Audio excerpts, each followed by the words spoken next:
El demonio es experto, es profesional en desviar las cosas buenas. ¿Y cómo es que hace para desviarlas? Hace aparecer cosas semejantes. Que te voy a mandar a Los Ángeles, que abre la ventana, que coloca 3 platos en la mesa. Dejar la puerta abierta para que los ángeles entren. Eso aconteció alguna vez, usted recuerda, hermano Marcelo, en una ciudad ahí que una señora, por escuchar eso, pues dejó la puerta abierta para que entren los ángeles porque la amiga le mandaba y entraron más bien los ángeles caídos y le robaron la casa. ¿Qué cosas son las que el demonio no tolera? Estos son los 10 puntos que queríamos destacar.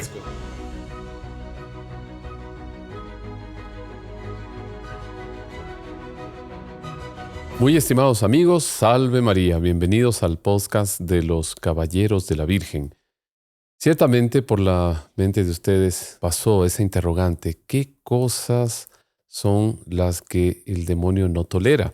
Y sobre ese tema es el que vamos a tratar aquí con nuestro invitado especial, el Padre Mauricio Galarza. Bienvenido, Padre Mauricio. Muchas gracias, hermano Marcelo. Sí, estas 10 cosas no son propiamente todas, no naturalmente. Escogimos las que nos ha parecido más odio causan el demonio. Hay muchas otras, pero vamos a tratar de este tema y vamos a pedirle a la Santísima Virgen para que nos ayude y entendamos bien, asimilemos y pongamos en práctica sobre todo, ¿no? Entonces le pido por favor con la oración inicial. Claro que sí. En el nombre del Padre, y del Hijo, y del Espíritu Santo. Amén. Amén. Dios te salve María, llena eres de gracia, el Señor es contigo. Bendita tú eres entre todas las mujeres, y bendito es el fruto de tu vientre, Jesús. Santa María, Madre de Dios, ruega por nosotros pecadores, ahora y en la hora de nuestra muerte. Amén. Sagrado Corazón de Jesús, En vos confío. Nuestra Señora de Fátima, Ruega por nosotros. San José, Ruega por nosotros. santos ángeles custodios. Rueguen por nosotros. En el nombre del Padre, y del Hijo, y del Espíritu Santo. Amén. En el libro de Job, Padre Mauricio, está escrito que la vida del hombre en esta tierra es una milicia, es un combate constante, la lucha entre bien y mal.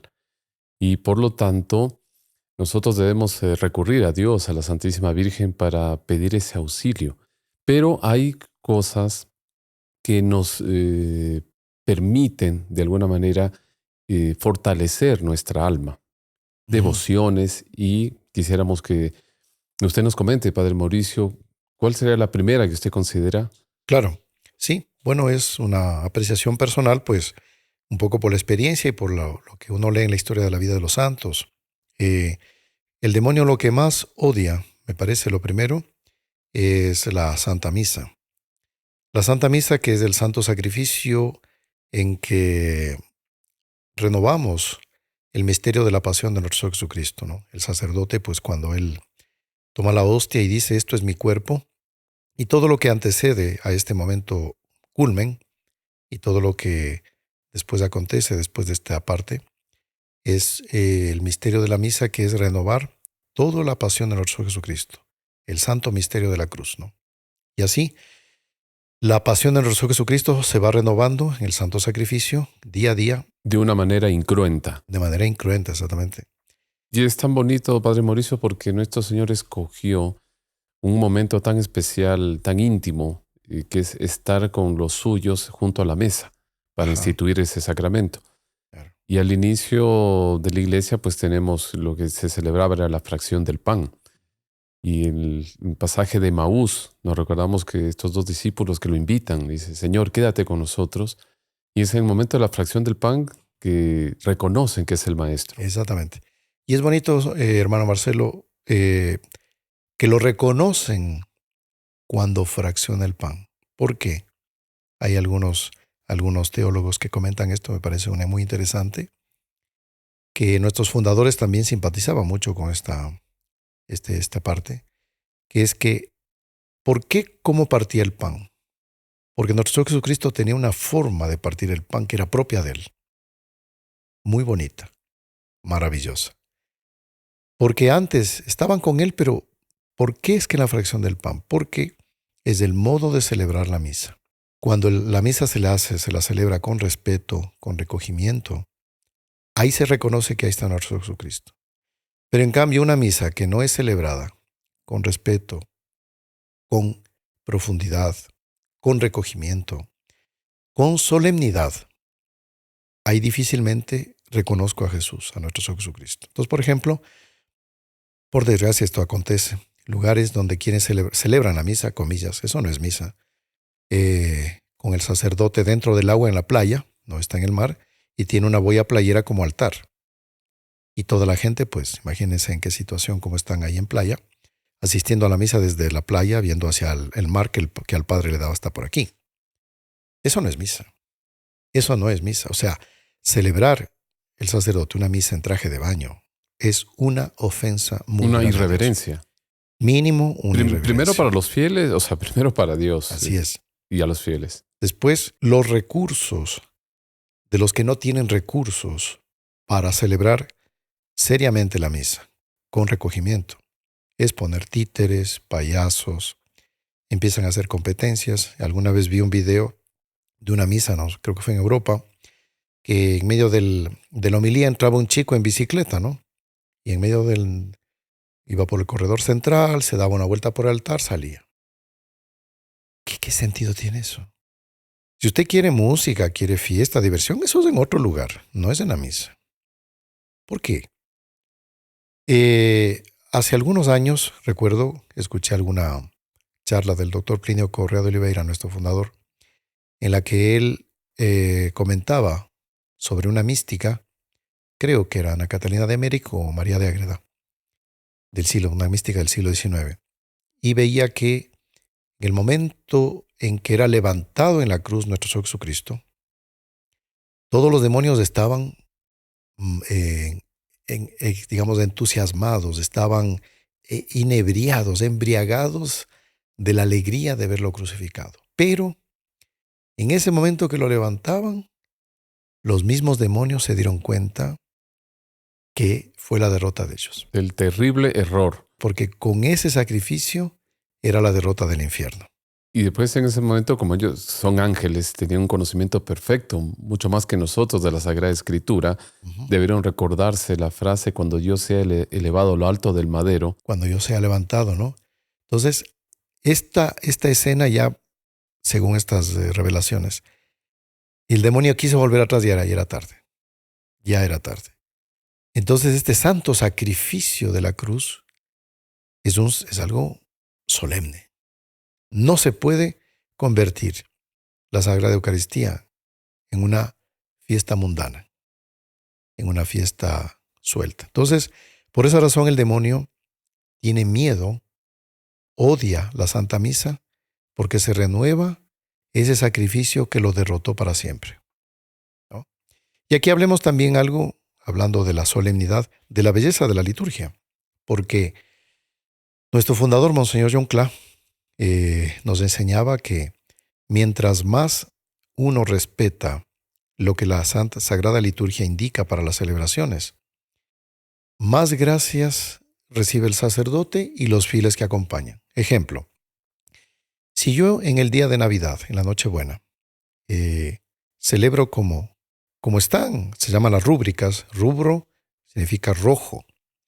Rúbrica es una frase en rojo que se encuentra en el misal, en los leccionarios y en los manuales litúrgicos que usa el sacerdote o usan los ministros, que le indican qué es lo que debe hacer en cada momento de la celebración. Hablemos de la misa. Entonces, esa parte de la rúbrica que nos dice, mire, y ahora el niño tiene que ser colocado en el pesebre, por decir algo. Y ahora los padrinos se acercan, encienden la vela. Sí, cuando es una primera comunión, un matrimonio, pues hay toda una indicación. El rubro, el rojo, las letras rojas me indican qué tengo que hacer. Por lo tanto, no se debe improvisar, padre. Así es. La improvisación, eso no trae bendición. Y hablemos de una improvisación intencional, porque a veces acontece, a uno también le ha acontecido, que por haber motivos, por ejemplo, le cambian el manual de la liturgia, usted se topa con la sorpresa, pues en ese momento trata de improvisar, pero es algo fortuito y excepcional, casuístico.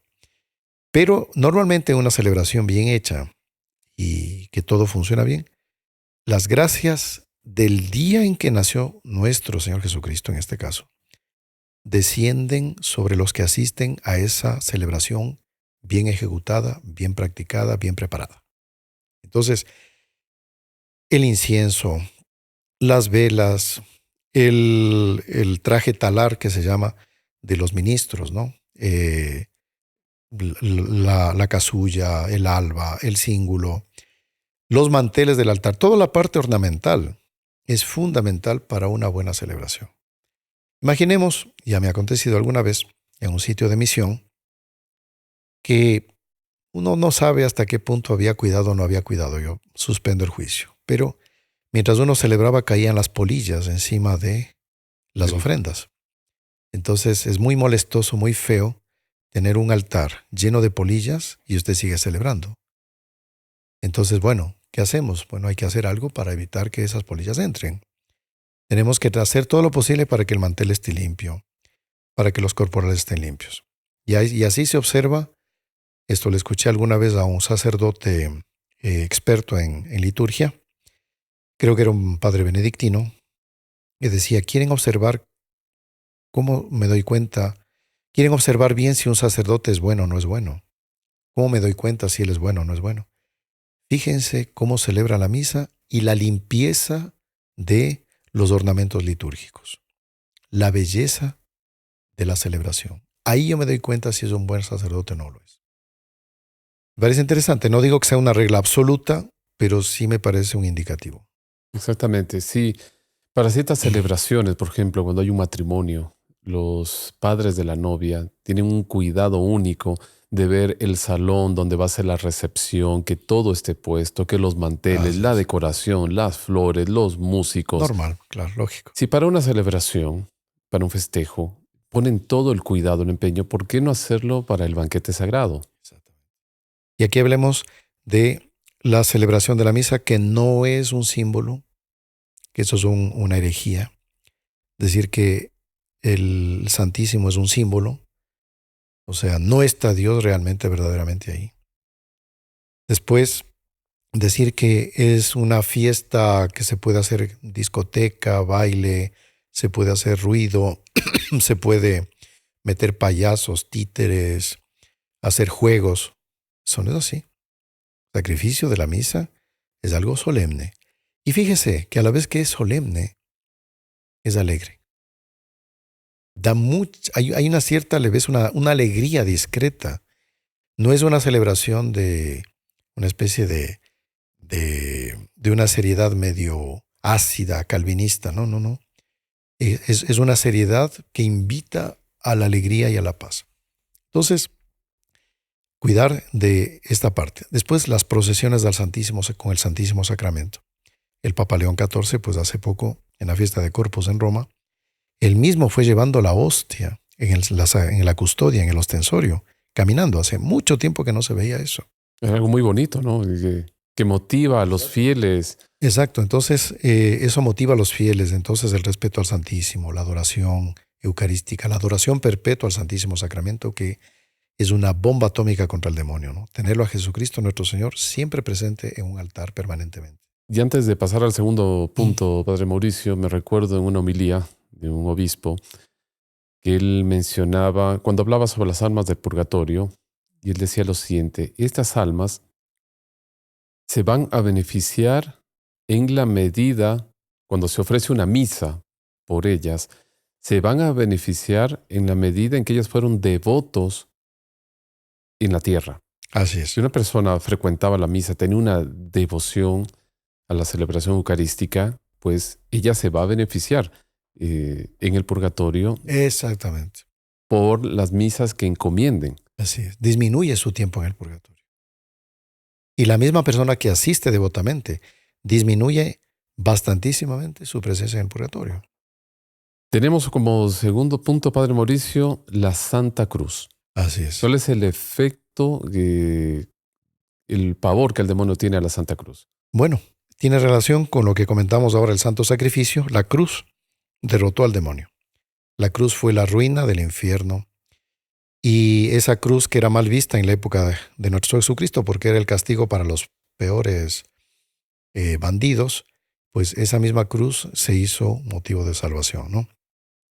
Y el cargar la cruz, y aquí hablemos, alguna vez comentamos ya, de que la cruz debe ser una cruz, hablemos, no deformada. Hoy en día, por modas, cosas que haya, hacen cruces medio deformes, cruces de colores, cruces que les ponen unos adornos que no, o la cruz se vuelve medio chueca, no tiene la forma de cruz, como que se dobla, como que...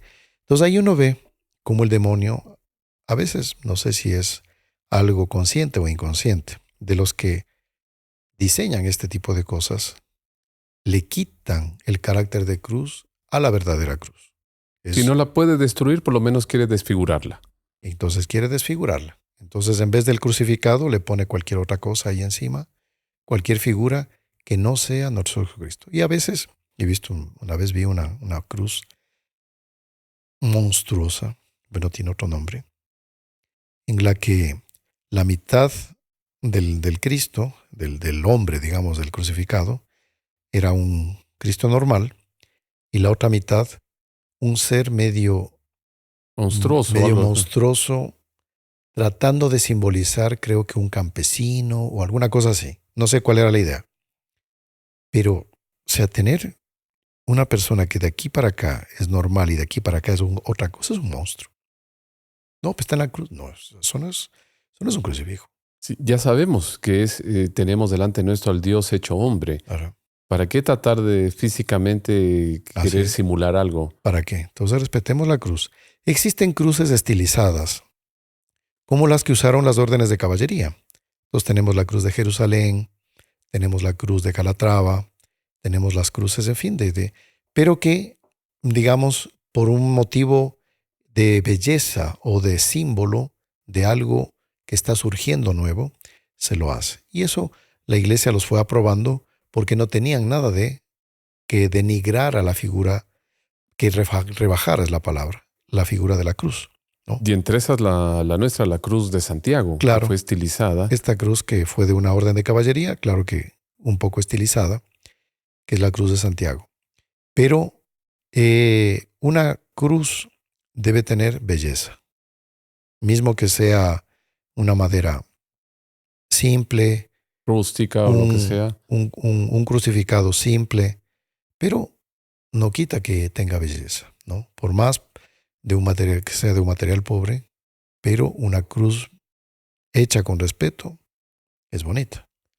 ¿Algún episodio histórico, Padre Mauricio, donde la Santa Cruz haya sido utilizada y, por ejemplo, hay episodios como en las Cruzadas? Yo me Ujú, estoy recordando ahora la historia de San Cristóbal. ujú, Para nuestros amigos, San Cristóbal es el patrono de los viajeros.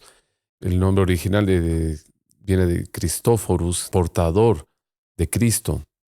Y cuentan que en la antigüedad, él se llamaba réprobo. ujú. Y él quería servir al Señor, al rey más poderoso. Y fue buscando, sirvió en una milicia por aquí y por allá, pero esos reyes perdían las batallas. Decían, no estoy sirviendo al rey más fuerte, yo quiero al mejor de todos. Y en cierto momento se le aparece un personaje misterioso que le dice, si tú me sirves, yo te daré todo lo que quieras, si te consagras. Lógicamente era el demonio. Y los dos van caminando. Entonces Réprobo le dice, bueno, ¿qué más me vas a ofrecer? ¿Dónde está tu ejército? Los dos van caminando y se encuentran con una cruz en el camino. Y ahí el demonio inmediatamente dice, no puedo pasar por ahí. Tenemos que desviarnos. ¿Por qué no quieres pasar por ahí? Pregunta Réprobo. Dice, porque el que murió en esa cruz me venció. Claro, bonito. Un hecho muy bonito en toda la historia. No podemos comentarla aquí por el tiempo, pero Ajá. ahí es que él comprendió, entonces significa que aquel que murió en esa cruz es el rey más poderoso. Entonces yo quiero servir a ese hombre, Mm, a ese rey. Y así exactamente. viene toda la historia hasta que nuestro Señor se le manifiesta. Claro, por eso es que en los exorcismos el sacerdote usa una cruz, ¿no? Justamente porque son de las cosas que más odia el demonio, que no la soporta. Y aquí tenemos también, hermano Marcelo, la devoción a María Santísima, Nuestra Señora. Que, ¿por qué es que el demonio odia más a Nuestra Señora que al propio Dios? Porque no diría, bueno, no debe ser así, porque el demonio debe odiar más a Dios que a la Virgen. ¿Por qué le odia más a Nuestra Señora que a Dios? Porque una criatura inferior en naturaleza a- al ángel, que es el ángel caído, que es Lucifer, primero de los ángeles, ahora pasó a ser el primero, pero en el sentido inverso, el primero del infierno, pues ve que una mujer que aplasta la cabeza, que dice la escritura, y ella te aplastará la cabeza con ¿no? Con su talón. Eso está poco después de que Adán y Eva son expulsados del paraíso. La figura de esa mujer, la iglesia la atribuía a la Santísima Virgen y también a la iglesia. Son dos interpretaciones. Entonces el demonio, él, viendo que es una mujer delicada, suave, ¿cómo así esa mujer me va a mí a aplastar? Qué humillante. Por lo menos si fuera Dios, porque Dios al final es Dios, ¿no? Si Él me derrota, bueno. Pero una criatura tan pequeña que tiene el poder de Dios, porque así es todo lo que hizo arquitectónico Dios, es que le da el poder de Él mismo a Nuestra Señora. Y ahí lo aplasta. Entonces por eso es que el demonio la odia más a ella. Es como para ponerles un ejemplo. Imagínense ustedes que en una competencia, vamos a ver no sé, de karate, de artes marciales, llega el campeón mundial, ¿no? Forzudo, todo tremendo, corpulento, y viene una niñita de 12, 13 años y lo derrota al campeón. Entonces eso es súper humillante. Porque él aceptaría la derrota con un semejante, Claro, con una persona de la misma preparación, del mismo peso, del mismo cinturón, podría aceptar. claro. Pero que un inferior lo derrote. Lo derrote. Peor aún una mujer delicada, ¿no? Virginal. Entonces por eso es que el demonio la odia más a ella. Por eso es que el orgulloso queda más dolido cuando lo humillan, mientras mayor humillación recibe la persona, más odio le tiene a aquel que le humilló. Entonces, así es con esta señora. Mientras ella más le humilla, más le aplasta, el demonio le tiene mayor odio. Y porque queda muy claro en el Génesis que enemistades pondré entre la raza de la mujer y la raza de la serpiente. Así Por lo es. tanto, él sabe perfectamente, el demonio y sus secuaces saben perfectamente que ella ya lo venció y que los hijos de la mujer, de la Santísima Virgen, que se puede interpretar, en final de los tiempos también van a salir victoriosos. Exactamente. Hay unas revelaciones de Santa Francisca Romana, madre de familia. Creo que tenía 5 o 6 hijos, no recuerdo bien. Ella decía que cuando se pronuncia en esta tierra el nombre de María, todo el infierno con Lucifer a la cabeza tiene que hacer una venia. O sea, te puedes imaginar aquí a cada rato, entonces pronunciamos ahorita María, en el infierno tienen que estar agachando la cabeza a contragusto, contra su voluntad. En el purgatorio, las almas se alivian pronunciando el nombre de María. Entonces, solo el nombre de María derrota al demonio. Y aquí podemos ir introduciendo, hermano Marcelo, el cuarto punto, que tiene que ver con la devoción a Nuestra Señora. Pero no solo eso, es el tema de la oración y en especial el Santo Rosario, ¿no? El otro punto, el cuarto punto que el demonio no gusta, no soporta es la oración, ¿no?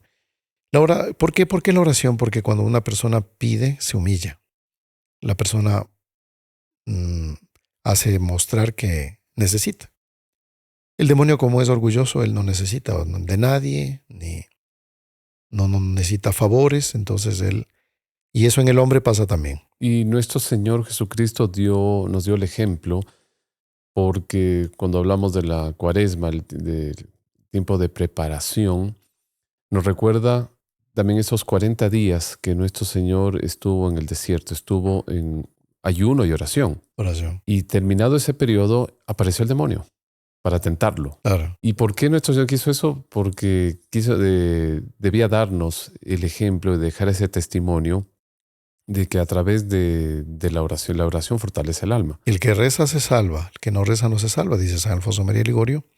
San Pablo también habla de la importancia de la oración. Bueno, el propio nuestro Jesucristo, como usted decía, el que busca encuentra, el que pide, al que pide se le da, el que golpea se le abre, ¿no? Y el Santo Rosario, ¿por qué? Porque, por lo anteriormente comentado, el Santo Rosario tiene las oraciones bíblicas más perfectas que existen. El Padre Nuestro, inmejorable. ¿Quién enseñó eso? Nuestro Señor Jesucristo. El único que podría mejorar esa oración sería Él mismo. Y podría hacerlo a través de una revelación. Pero solo Él pudo haber compuesto la oración más perfecta, el Padre Nuestro, está en el Rosario. Y el Ave María, que es el misterio, ahí está el misterio de la salvación de los hombres. Ahí está el misterio de la encarnación y también de la redención, porque el niño nació para salvarnos, ¿no? Para redimirnos del pecado. Por esa razón es que cuando rezamos las Ave Marías, estamos como criaturas humanas agradeciendo que Jesús nos haya salvado, que nos haya redimido. Por eso es que algunos dicen que, santos inclusive, que se rezan más Ave Marías que Padre Nuestro justamente por eso, porque el hombre glorifica a Dios por la redención. Gracias, Dios mío, por haberme redimido. Dios te salve María, llena eres de gracia, etcétera, etcétera, ¿no? Bendita tú entre las mujeres, bendito el fruto de tu vientre, Jesús.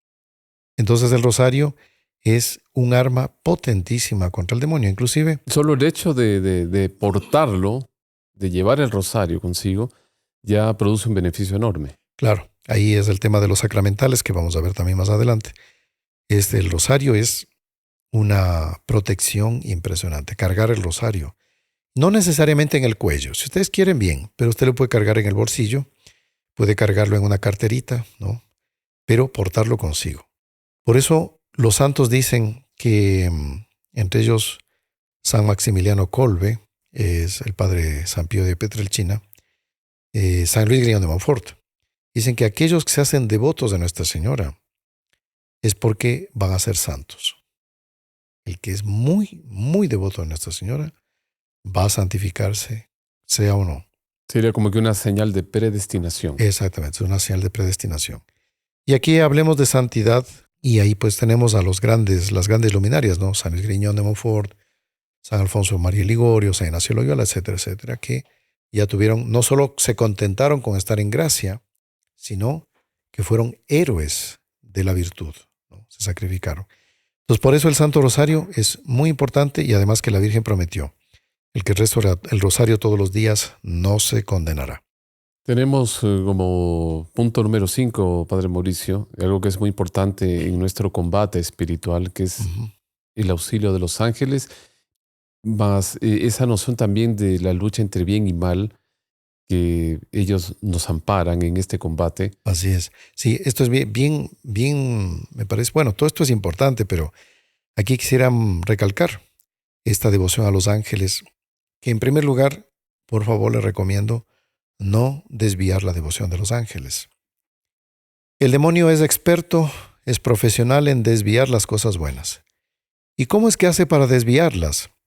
Hace aparecer cosas semejantes. Como que una caricatura. Una caricatura. Es de la parábola del trigo y la cizaña, que crecen juntas, no se distingue muy bien qué es trigo, qué es cizaña, y así el mal crece con el bien, pero pareciéndose o tratando de parecerse al bien. ¿Sí? Es una caricatura del bien.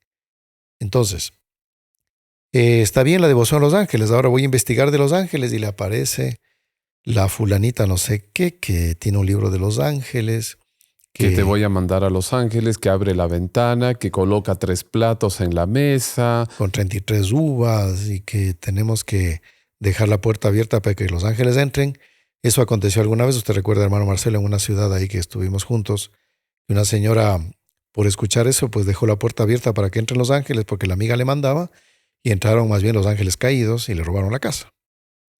Entonces, cuidado con ese tipo de cosas. De no desvirtuar realmente lo que Claro. es la acción angélica, la protección, el beneficio que tenemos de nuestro Santo Ángel de la Guarda. Así es. Entonces, por ejemplo, te voy a dar el nombre de tu ángel. Entonces aparece gente en internet, ¿no? Que es para sacar dinero. Te voy a dar el nombre de tu ángel, te voy a decir cómo se llama, de qué coro es. Entonces, ciñámonos a lo que la iglesia nos dice. Tenemos 3 arcángeles, San Miguel, San Gabriel, San Rafael. A ellos debemos invocarles y a nuestros ángeles de la guarda. Hay gente que lo hace, no le veo mal, que a su ángel de la guarda, como no se sabe quién es, le pone un nombre. Es como un nombre que yo le doy a un amigo, digamos. A ver, a mi amigo, ¿cómo le trato? Entonces a mi ángel le voy a poner Mateo, le voy a poner Marco. Bueno, si eso yo lo hago en mi interior, para mí mismo, no hay problema. El No asunto no es, es aconsejable, perdóname, hacer eso sí, porque pero digamos que tampoco no digo que esté mal. Puede ser una persona que por mucha familiaridad con el ángel le pone un nombre ya. Pero empezar a decir que mi ángel se llama así, y empezar a publicar oraciones para mi ángel San Fulano, eso no está dentro de lo que la iglesia permite y manda. Sin embargo, hay corrientes de eh, autores antiguos que hablan de nombres de ángeles, ¿no? El ángel no sé cuánto, no sé qué. Es respetable. Uno podría hasta, no decir descartarlo, pero yo no lo puedo asumir como oficial de la iglesia, no se puede. ¿Está bien? Entonces los ángeles son nuestros guardianes, ¿no? Están al lado, guardaespaldas, que Dios lo colocó para cuidarme desde mi inicio en esta vida hasta el fin de mi vida. Ese ángel yo le debo estar invocando continuamente. Ahora que hay tantos peligros, hay que invocar a los santos ángeles de la guarda. Una señorita hace un tiempo atrás estaba leyendo en una historia real. Ella salía de la universidad, unas horas un poco tardías, y venían contra ella, hacia ella, unos 4 individuos muy sospechosos, mal encarados. Ya más o menos las personas perciben, ¿no? Y ahí ella se puso nerviosa, lógicamente, pero no tenía opción de ir por otro lado. Ahí ella le invocó a su ángel de la guarda, y estos individuos que estaban como, se les notaba, decía ella, ya listos para asaltarla o cualquier... asaltarla o hacerle cualquier barbaridad. De repente, estos hombres empiezan como a sentir impaciencia y ella los atravesó por en medio. Pasó en medio de ellos, o sea, Así es, y ellos se le abrieron. Dice, y ella no explicaba qué pasó, pero se fijó en los rostros de ellos y era como que estaban asustados. Entonces ella decía, yo creo que era mi ángel de la guarda que yo lo estaba invocando en ese rato. es impresionante. A veces uno no lo puede ver, pero siente la presencia, Claro. el auxilio. Entonces, invocar mucho al ángel de la guarda en las dificultades, en los peligros, en las aflicciones y en las buenas también. No solo en las malas debemos de acordarnos de él, ¿no? Como Santa Gema Galgani, que conversaba muchísimo con su ángel de la guarda, ¿no? Casi diariamente. Tenemos ahora el punto número 6, Padre Mauricio, Ujú. la Sagrada Escritura. Sí, exactamente. Trechos de la Sagrada Escritura que especialmente le causan daño al demonio que no tolera. El doctor Plinio Correo de Oliveira y Monseñor John Cla decían, bueno, ¿cómo se podría resumir? Era uno de sus varios comentarios sobre la Sagrada Escritura, sobre la Biblia. Decía, ¿qué es el Evangelio? El Evangelio es la lucha del bien y el mal. En resumen es eso. Es la lucha del bien, que es nuestro Señor Jesucristo, contra Satanás y sus secuaces, y ahí hablemos de fariseos, Herodes y compañías, ¿no? Esta lucha del bien y el mal y esta noción del bien y el mal es un aspecto que también el demonio no soporta. ¿Cómo el demonio nos ha ido ganando a los buenos? Esto lo comenta el mismo doctor Plinio en el libro Revolución y Contrarrevolución, que ya lo hemos editado o está a disposición para los que deseen, pueden pedirlo. En este libro el doctor Plinio dice que uno de los mayores triunfos del demonio fue hacer pensar que él no existe y hacerle perder a la gente la noción del bien y el mal. Y en Escritura, ahí se recalca la presencia del demonio, que él existe y que existe un bien y un mal. Entonces, por eso es que hay algunos trechos particularmente nocivos para el demonio, porque si bien es cierto la Sagrada Escritura, la palabra de Dios, hiere al demonio, no lo soporta, pero hay unos trechos que le hieren más. Por ejemplo, que usted tiene ahí, hermano Marcelo. Claro, en el prólogo del Evangelio de San Juan, no lo vamos a leer todo, pero es algo que habla sobre, sobre la luz. En el principio existía el Verbo y el Verbo estaba junto a Dios y el Verbo era Dios. Él estaba en el principio junto a Dios. Todo se hizo por Él y sin Él no se hizo nada de cuanto ha sido hecho. En Él estaba la vida y la vida era la luz de los hombres y la luz brilla en las tinieblas y las tinieblas no la recibieron. Eso. Eso debe recordarles a ellos la creación, el momento que ellos se rebelaron, cuando en estado de prueba que ellos Claro. estaban. La derrota de ellos, la aparición de la luz en esta tierra que fue nuestro Jesucristo, ¿no? Y también vale la pena comentar este trecho del Evangelio de San Juan, que es el inicio del Evangelio de San Juan, es uno de los evangelios que el ritual del exorcismo coloca porque le hace un daño al demonio terrible. Entonces, cuando yo leo este trecho en concreto, el demonio queda una fiera, una fiera, una fiera. Por eso es que una de las cosas que no soporta es este trecho de este evangelio. Hay otros más también, pero interesante señalar este porque está muy a la mano, es muy fácil de encontrarlo. Ustedes toman el Evangelio de San Juan al inicio. Ahí el inicio es El prólogo. el prólogo. Y a Monseñor John Clark le gustaba muchísimo este evangelio porque decía, me parece a mí que San Juan, cuando escribió esto, fue asumido por el Espíritu Santo. Y que a él le parecía, no es como una hipótesis, de que San Juan, cuando quiso escribir la vida de nuestro Señor, él pidió que lo más maravilloso, lo más espectacular, para la mayor gloria de Dios y de las almas, fuera transcrito a través de su mano y su pluma. Y ahí logró este inicio de su evangelio. O sea, su pedido fue atendido según esta apreciación de Monseñor John Clark. Bueno, y tenemos también los sacramentos, que eso pues el demonio no soporta que las personas reciban los sacramentos. El bautismo. Cuán doloroso es escuchar a católicos diciendo que no, que mi hijo se bautice cuando él quiera, que le escoja cuando sea adulto.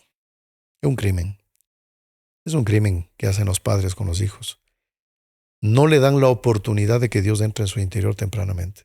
Y después el sacramento del bautismo arranca de las manos del demonio, porque nosotros estamos en la condición de criaturas de Dios y a través del sacramento pasamos a ser hijos de Dios. Entonces, el bautismo, por eso la iglesia dice, si es posible que el niño se bautice el día que nace.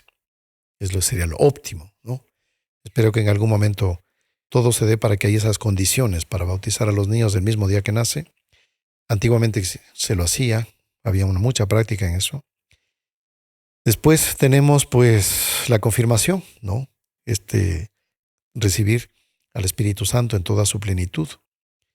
Por desgracia, cuántos jóvenes no se confirman, y a mi modo de ver, me parece que debería haber una cierta reforma en la forma de recibir los sacramentos, tanto de primera comunión y confirmación, porque el modo como se está dando actualmente, que son no un año, son 2 años de esto, 2 años de aquello, hace que los jóvenes se desanimen, porque estamos viviendo una generación muy distinta de la antigua. Este modo de darse los sacramentos en los tiempos, muy bien adecuado para una generación que ahora ya no existe. Para gente del siglo XIX, podría haberse dado perfectamente. Pero la generación nuestra es otra humanidad. Los chicos viven en esto de la velocidad y todo eso. Entonces hay que aprovechar un poco el dinamismo de esta nueva generación para readecuar la catequesis de confirmación y primera comunión, sin darlo malamente, haciéndolo bien, pero en un tiempo más corto. Que sí se puede hacer, sí se logra hacer. Un buen catequista logra, y eso es un punto muy importante. ¿Cuántas veces uno no escucha de las malas catequesis o la falta de preparación de los catequistas? Ser catequista es como que cualquiera fuera. No, señor. Para ser catequista tiene que ser una persona muy preparada y muy escogida. Tener conocimiento de la materia, después saber exponerla y que la materia sea agradable. Sí, claro. Provocar un entusiasmo. Así es. Y en menor tiempo. Se puede lograr. Eso se puede lograr. Sin ningún problema. Bueno, ahí dejamos ya en manos de las autoridades competentes para que analicen. Solo que, ¿cuál es el pretexto de que demore tanto la catequesis? No, para que se formen mejores cristianos. Bueno, eso ya se va hace años que se va en eso. ¿Y los resultados cuáles son? Mientras más temprano reciben los sacramentos bien preparados, el demonio recibe un golpe y no habría tanta maldad como hay hoy en día. Y se preservan las almas. Se preservan es un escudo. El matrimonio, por ejemplo. como el demonio odia el sacramento del matrimonio, odia la familia, odia que los moribundos reciban el sacramento de la unción de los enfermos. La gente, por superstición, lamentablemente he visto que el pariente está muriendo o está mal y no quiere que venga el padre porque si asoma el padre seguro que se va a morir. Bueno, vamos a suponer que sí. Se muere, pero se va al cielo. Y le digo por la experiencia personal, el sacramento de la unción de los enfermos, cuando les he ido a dar, el 50% de los que he atendido se recuperan después. Es el beneficio, ¿no? Entonces salimos ganando por todo lado. Si muere, muere santamente. Y si Dios quiere prorrogarle la vida, el 50% se recupera. O sea, hasta le da salud, le da paz a la persona. La persona está en momentos difíciles, agobiantes, duros. Quiere ayudarle usted a su pariente. Deje que le den la unción de los enfermos. Ahí va a recuperar la paz. Ahí va a tener esa fortaleza para pasar de esta vida a la otra. Claro, es impresionante, padre. Claro. La confesión también, ¿no? La confesión, la Sagrada Comunión, ni se diga. Octavo punto, padre Mauricio, un recurso que Dios le concedió al hombre. El canto. El canto gregoriano, por ejemplo. ¿Cuál es el efecto que eso produce en las personas, en la celebración? Así es. El canto gregoriano, pues no se puede decir todavía cuál es el origen. Lo que se habla es de que el canto gregoriano es una prolongación de los cantos que se hacían en la antigua sinagoga. De hecho, la Sagrada Escritura nos menciona que cuando terminó la cena pascual, nuestro Señor con sus discípulos se dirigió al huerto de los olivos y entonando cantos y alabanzas. Así es. Es un himno que se llama Jalel, ¿no? El Jalel lo entonó el propio nuestro Jesucristo. Entonces, pero ¿qué pasa? Que el gregoriano no era solo eso. Hay un algo de nuevo. Y alguna vez el doctor Benio Correa de Oliveira levantaba la hipótesis de que pudiese haber sido un ángel que le cantó el gregoriano a algún monje que sabía de música y lo empezó a copiar y a escuchar. Y a partir de ahí nació el gregoriano. ¿Será o no? El hecho es que el canto en sí mismo, la iglesia lo asume y San Pío X llegó a decir que era el canto oficial de la iglesia. Canto gregoriano, y lo sigue siendo, lo es. Canto gregoriano es un tesoro que tenemos, inigualable, y es preferible escuchar canto gregoriano a esos mantras budistas, esas músicas que se ponen en internet de que para que te calme, que te desestrese, que te relaje. Y que son unas músicas todas monótonas, pero que tienen un lado medio extraño. No podría afirmarles algo muy así decisivo y decirles que tiene algo de diabólico, pero a mi manera tiene algo medio extraño.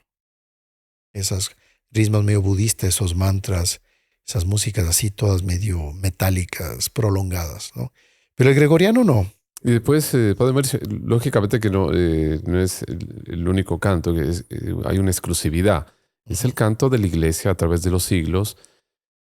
Y sobre todo que cuando usted ve la traducción, por eso el empeño nuestro en las celebraciones, folletos, en las misas, de colocar la traducción, para que la gente escuche la melodía, vea qué es lo que está siendo cantado, porque la letra es maravillosa, o sea, son verdaderos poemas de alabanzas al Santísimo Sacramento, al corazón de Jesús, a la Santísima Virgen, al Espíritu Santo. Así es. Y claro, el canto gregoriano produce paz. Me acuerdo que Monseñor John Clare decía, y yo le recomendaría a las personas que sufren de los nervios que escuchen canto gregoriano y polifónico, y van a ver cómo les hace bien a los nervios, se calman. La persona vuelve a un equilibrio que no tenía, ¿no? Es un temperamento que tiene el canto gregoriano, de mucha paz y suavidad. Y a la vez el otro Pío decía que a él le gustaría que, por lo menos hablando de sus discípulos, nosotros siempre escucháramos canto gregoriano junto con marchas, ¿no? Que eso le da una temperancia al espíritu, ¿no? Algo suave con algo así más disciplinado, más firme, ¿no? Así que les invitamos, tenemos nosotros también a disposición ahí en nuestro canal, canto gregoriano, la salve y otros cantos que los hemos colocado a disposición. Y bueno, tenemos como noveno también los sacramentales, ¿no?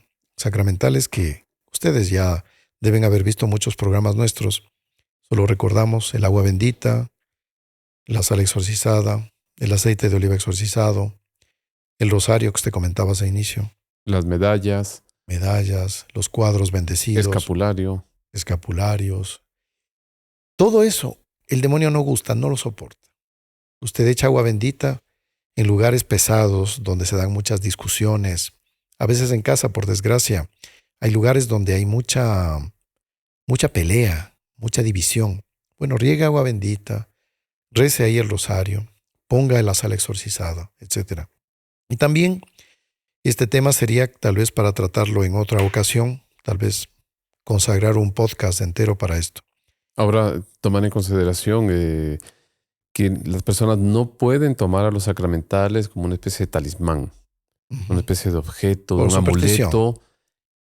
Sí, que yo lo porto, con eso voy a tener algún beneficio. No en el sentido de cálculo. Que la Ujú. persona dice, bueno, mientras lo lleve, me tendré buena suerte. No, porque el sacramental es un objeto bendecido por la iglesia. Ujú. Dependiendo de la fe de la persona, puede crear condiciones para que la gracia de Dios actúe. Exactamente. Y otro de los sacramentales, sumamente importante, es el exorcismo. El exorcismo, así como ustedes escuchan, el ritual del exorcismo es un sacramental. Y hoy por hoy, me parece que es uno de los sacramentales que más hace falta en la iglesia, Y que la gente lo pide. el exorcismo. Porque ahora estaba leyendo hace poco un artículo de un sacerdote en Venezuela que le hablaba de la cantidad de brujería, santería, superstición, hechicería que hay en un lugar ahí en Venezuela. No me acuerdo el nombre de este lugar. Y que él decía, mire, yo estuve ahí alguna vez, por equivocación estuve ahí, y percibí, vi, noté, presencié, estuve viendo posesiones diabólicas. Gente que le rinde culto a los muertos, gente que pone ahora un esqueleto o una calavera para adorar la calavera pensando que la calavera maldita le puede dar algo. Ese esqueleto maldito le puede dar algo. Y sí reciben. Sí, el demonio sí da. Solo que da para quitar enseguida después. Nunca lo del demonio dura. De ahí de la persona que recibe eso, porque Así es. cae en la trampa. Sí. Y en general, los que caen en estos cultos quedan poseídos automáticamente. Eso, ¿dónde está? Mire, le digo por la experiencia. Converso con mucha gente y el 100% de gente que se metió en la brujería, ouijas, reiki, etcétera, etcétera, yoga, etcétera, quedan con un grado de posesión diabólica. Te digo por la experiencia, yo te me podrá decir otro, no, eso no está bien. Yo le digo por lo que yo he visto. Y ahí el exorcismo es bien importante. Entonces este sacerdote decía, en mi país, creo que hablaba que habían 15 exorcistas, creo que eran, para una multitud, estamos hablando de miles de personas que están o influenciadas por ello o que son protagonistas principales en esto. Son miles de personas. Ahora bien, el exorcismo no es un sacramental suficiente para acabar con el demonio. Porque si no hay una colaboración de la persona, un Exactamente. cambio de vida, un propósito serio, no sirve. Exactamente. ¿Cuántos casos de Exactamente. personas que ya como que son liberadas y quieren volver a la misma Exactamente. situación anterior? Ya lo hemos dicho en varios podcasts. ¿Por qué el demonio tiene fuerza sobre uno?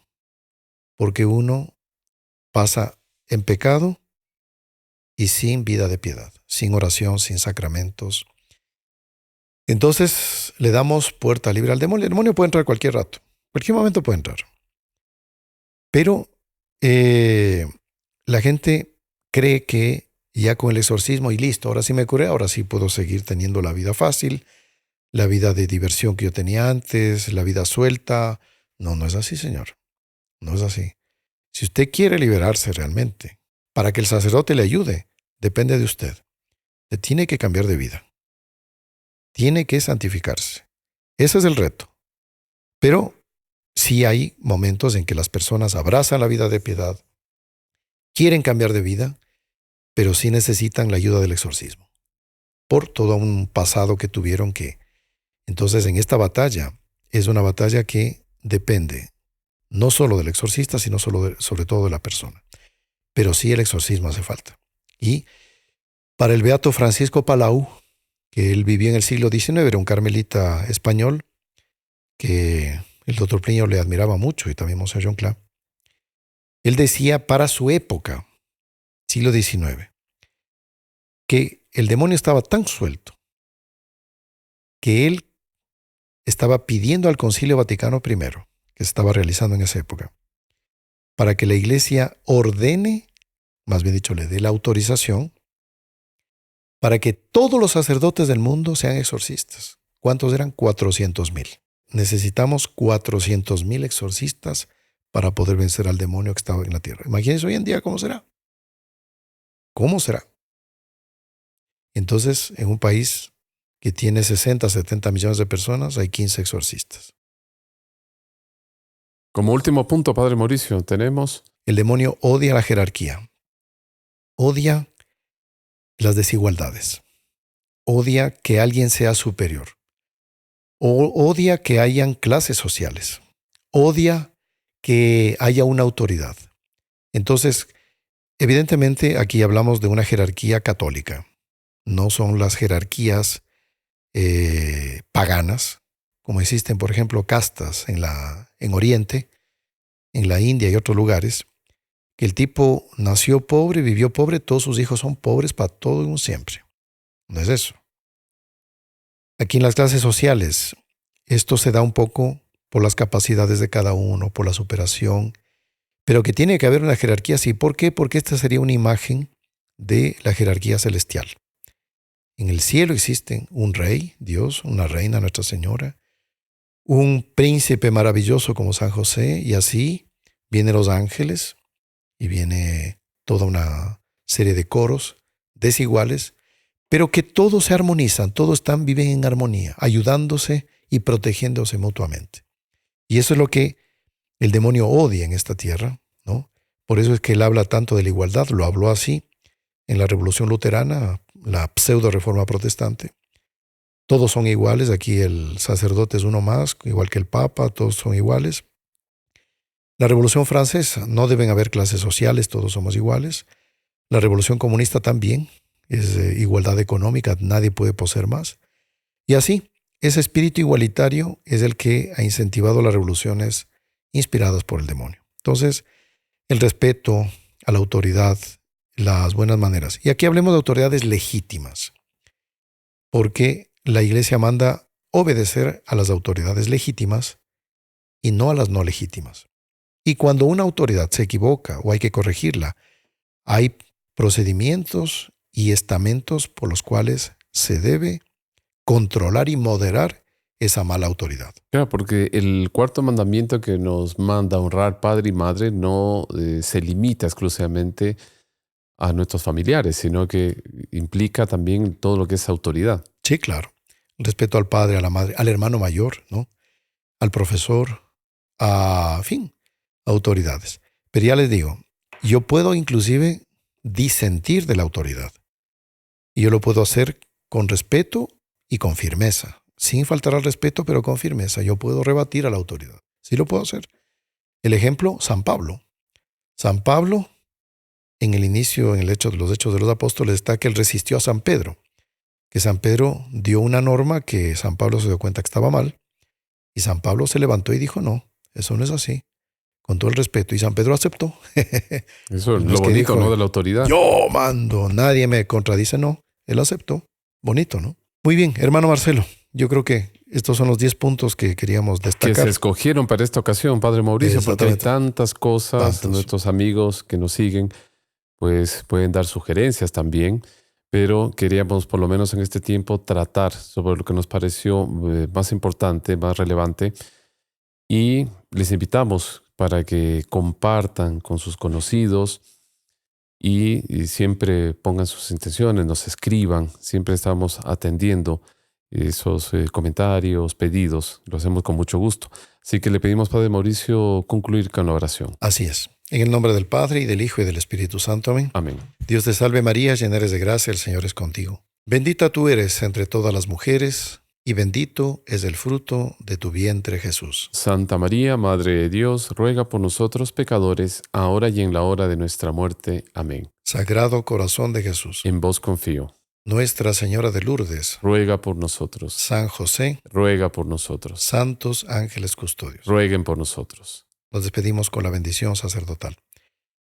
El Señor esté con ustedes Y con tu espíritu. y la bendición de Dios Todopoderoso, Padre, Hijo y Espíritu Santo, descienda sobre ustedes y permanezca para siempre. Amén. Muchísimas gracias, Padre Mauricio. Nos despedimos.